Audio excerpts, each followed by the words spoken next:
Sometimes I look at the clock and wonder how much time I have left. Before the end of the day, before the next one, before the next crisis, before I'm gone. Once upon a time I had the biggest dreams, and I left it in the hands of fate. A few years, defeats, and wrong turns later, those dreams are further away. So I've learned that simple things are safe, realistic goals, and I live a simple life to counteract a complicated soul. Fears and insecurities keep me from reaching for more. I used to ignore the itch that drove me to explore, but now I'm starting to scratch, even though I'm overmatched. Even when I make it harder than it has to be, even when I'm my own worst enemy, even though I'm overmatched, I'm starting to scratch.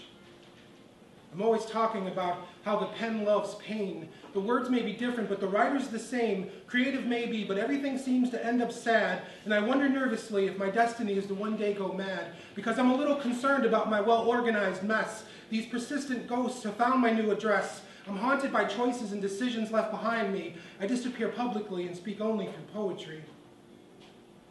Trapped by the past, right here and now, it is what it is, but I deal somehow. I get ready for the worst and rely on blind hopes. It's not the surest way, but that's how I cope. I don't spend much time at the bar. I don't get high, but I get far. While shadows force an open mind shut, a full-time dreamer who's had his hours cut. I have the hardest time asking for assistance, so I won't. You have to leave me alone because I need to do this on my own. Out of sight, out of mind, biggest dreams left behind, but no one left to blame, a legend in his spare time. Is it pride when you don't ask for help, or are too ashamed to accept it? Is it pathetic to know your logic is flawed while you're still trying to protect it? Looking down and feeling like I'm losing a competition with everyone else, when in reality the best of me is losing a competition with myself. I want to do so much, but I find I'm standing still, and the stubborn lack of progress moves slower than my stubborn will. Immobility sustained, but patiently waiting to be saved. One brave night or two can't excuse a lifetime of being afraid.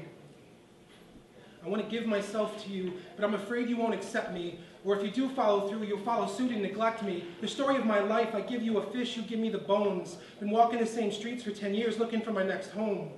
It's another week wondering where my next kiss will come from, wanting to help others, but being so hard on myself doesn't help anyone.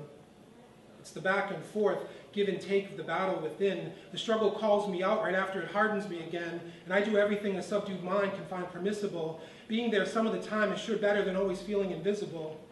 I don't think I know how to thrive because all I've learned is how to survive. I need something I can't find, running from the future while running out of time. I don't have many vices, but I love the ones I do. Food, dreams, too much of each it seems. Before I'm through telling you there's a new ending to create, perhaps I'm telling me there's no point in being fake. Life is too short to hate. Setbacks in my journeys make me feel like it's almost too late. Maybe it's a burden too big to digest. I want to give up, but I'm too hopeful to be hopeless. Continuing forward, weary and beaten down by the things I do wrong. Despite the gravity, when I look up, I can barely see that I'm still holding on. Thank you.